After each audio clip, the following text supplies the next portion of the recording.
안녕하십니까, 박정호입니다. 네, 이번 방송 CJ 제일제당에 대해서 이야기해 보도록 하겠습니다. 영상 하나에 좋아요 한 번씩 눌러주시고 이야기 시작해 보도록 하겠습니다.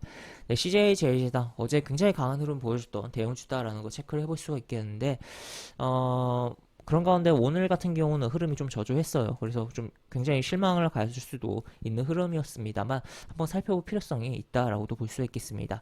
어제 같은 경우는 결국에 상승한 이유는 2분기 잠정 실적을 발표한 게 영향을 줬다라고 볼 수 있겠고, 특히 독특했던 건 코스피 시장에서 외국인들이 음식료업을 굉장히 많이 사들이는 가운데 그 중심에 있던 게 CJ 제일제당이었다. CJ 제일제당이 거의 다 매수를 했다라고 보시면 될 것 같아요. 그러면서 코스피에서 외국인이 전일 기준으로 금액 기준으로 가장 많이 매수한 종목이 CJ 제일제당이었다라는 것도 이야기를 드릴 수가 있겠습니다. 그래서 차트 보면서 이따 수급도 다시 한번 체크를 해보면서 이야기를 할 텐데, 그 전에 이제 실적에 대한 부분을 보도록 하죠. 실적에 대한 부분을 보면은, 일단 월요일 이제 정규장이 마감한 후에 발표를 했었어요. 그리고 어제 시장에 정규장이 열리면서, 시가 뜨면서, 반응을 했다라고 볼 수 있겠는데, 보시면 매출과 영업이익이 모두 전년 동기 대비해서 증가를 해준 그런 측면이 있다라는 거 체크를 해볼 수가 있겠고, 단기 순이익에 대한 부분은 이제 증감률이 좀 마이너스로 된 그런 부분이 있다. 그래서 어쨌든 영업이익에서 플러스 마이너스해서 진행하는 부분이긴 하지만 단기 순이익이 조금 아쉽긴 했다라는 것도 볼 수가 있겠고, 다만 본질은 결국 영업이익인 부분이죠. 대폭적으로 이렇게 증가를 해줬으니까 긍정적이다라고 볼 수가 있겠고, 이러한 부분으로서 주가에 외국인이 반응을 했다라고 보시면 되겠습니다. 그리고 이제 요 IR 자료를 같이 좀 보면은 보시면 쭉 내용이 나와 있고, 이 만두와 피자의 점유율이 상승이 지속되고 매출이 확대되고 있다고 합니다. 특히 뭐 만두 이제 미주 및 중국, 일본, 유럽의 수출이 호조를 보이고 있다라고 보실 수가 있겠고, 바이오 쪽에 대한 부분도 최대 뭐 이익 실현했다라는 표현도 나와 있습니다. 그리고 쭉 내용이 이런 식으로 있고, 쭉 내용을 내려보면은 쭉 보시면 이렇게 지금 매출 같은 경우는 국내가 16%, 해외가 20%. 그러니까 지금 국내에 아무래도 CJ의 그런 식품의 소비가 있고 많이 뭐 판매가 되는 부분이긴 하지만 해외에 대한 부분이 매출 증가가 분명히 일어나고 있고, 점점 이게 파이가 점점 더 커진다면 아무래도 국내 그런, 어떻게 보면 국내 뭐 식품이기 때문에 필수 소비재라면 소비재고, 신제품 나오면 뭐 많이 팔릴 수 있고 여러 가지 부분이 있지만 인구가 한정되어 있는 부분이긴 하잖아요. 그런데 그런 부분을 탈피해서 어떻게 보면 수출이 잘 풀려 나가면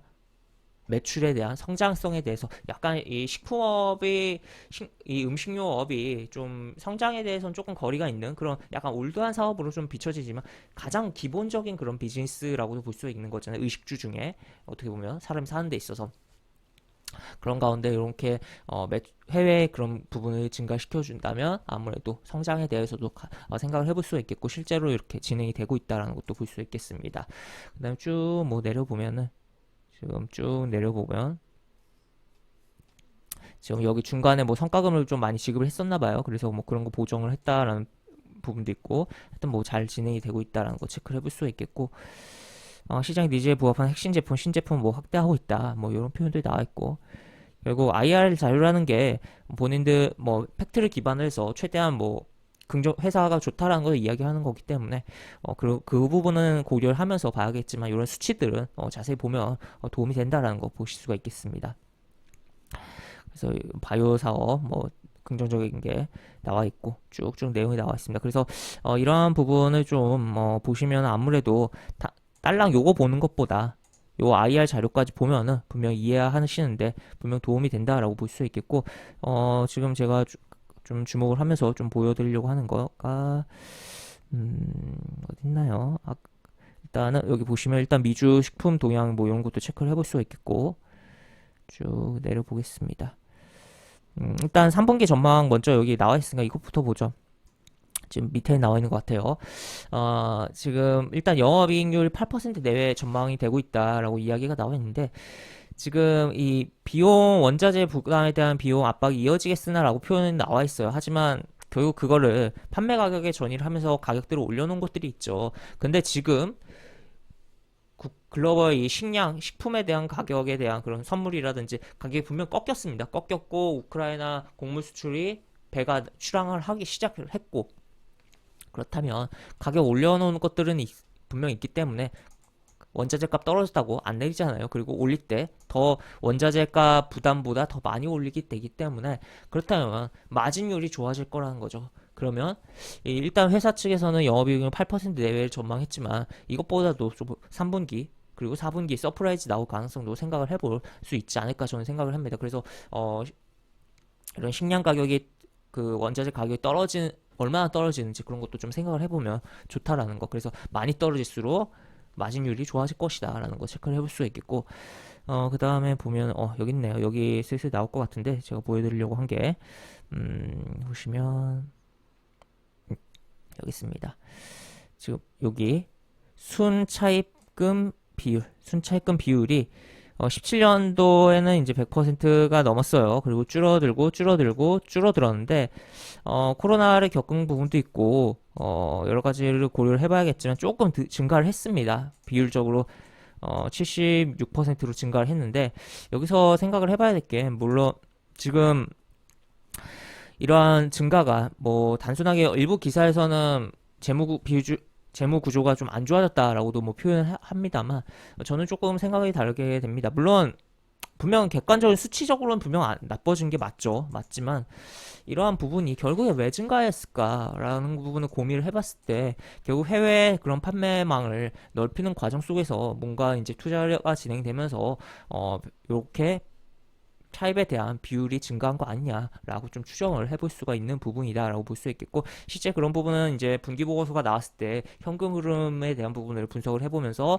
살펴보면 좀 더 정확하게 이해가 될 수도 있지 않을까라고도 볼 수 있겠습니다. 그래서 이런 부분들 쭉 내용이 나와 있고, 요약 재무 상태 보조 뭐 대한통운 포함이랑 제외로 쭉 나와 있는데, 뭐 제외 같은 경우도 이렇게 순차입금 비율이 증가를 한 것은 좀 나와 있다라는 거. 그리고 보시면 개별 이제 부문별 재무 실적 추이 이렇게 나와 있다라는 거 체크를 해볼 수가 있겠고, 해서 뭐 이렇게만 이 정도 보도록 하겠고, 뭐 기사도 간단하게 보면 이런 식으로 기사들이 어제 나왔다라는 거 체크를 해볼 수가 있겠는데, 한 가지 더 보도록 할게요. 오늘 나온 기사입니다. 여기 보시면 지금 K푸드 ETF가 곧 상장을 한다고 해요. 그래서 음식료 쪽에 이제 종목들의 비중이 이런 식으로 된다는데, 일단 오리온이 가장 비중은 큰데 그 다음이 제일제당입니다. 이 ETF로 자금이 몰릴 경우에 그러면 음식료의 주가를, 이러한 종목들의 주가를 끌어올리는데 역할을 할 것이고, 또 반대로는 이 ETF에 자금이 몰렸다가 자금 이탈을 나오면은 이 종목들에도 영향을 일부 꽤 줄 것이다라는 것도 체크를 해볼 수가 있는 대목이다라고 볼 수 있겠고, 이제 차트로 넘어가서 좀 보도록 하겠습니다.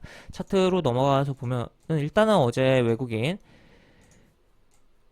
26만 주 거래됐는데 14만 주 순매수 했어요. 그 다음에 오늘 6만 주 정도 거래됐는데 천몇 주. 그래서 이 들어온 순매수 수량 외국인이 다 팔 수가 없는 거래량이 발생하고 있다. 그러면 좀 더, 그리고 그 전부터 외국인은 매수했잖아요. 물론 기관은 매도하고 연기금도 매도하고 있지만, 그럼 이 외국인들이 결국 팔고 나가기 위해서는 거래량이 좀 더 증가를 해줘야겠다라는 것도 생각을 해볼 수 있겠고, 그전에는 팔고 나가기 굉장히 쉽지 않을 거다.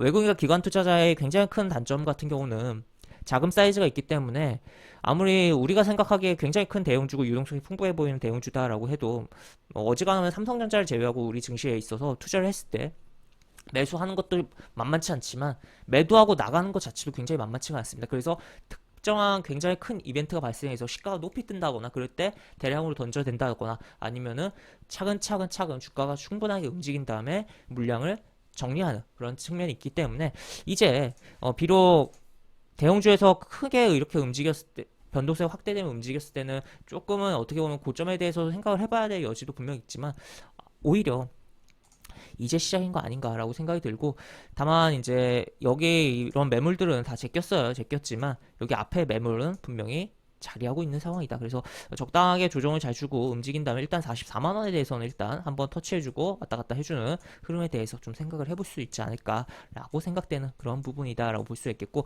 결국에는 이 캔들을 굉장히 중요하게 보자. 어제의 캔들 굉장히 중요하게 보면서 최대한 시가 아래 음봉에서는 매수 관점으로 조금 생각을 해보면 좋을 것 같다라고 정리를 해볼 수가 있는 그런 종목이다라고 보실 수 있겠습니다. 네, 이렇게 볼 수 있겠고 영상 하단에 보시면 설명과 댓글 부분에 동일한 링크가 들어갑니다. 이 링크 타고 들어오시면 제가 운영하는 무료 카톡방으로 입장을 할 수 있고 입장하시면 여러 가지 장주 시황 관련 코멘트 속보 관련된 부분 여러 가지 부분들 올려드린 부분 있으니까 이 부분 참고해 보시면 주식하시는데 많은 도움이 되지 않을까 싶습니다. 이상 박종호였습니다. 네, 감사합니다.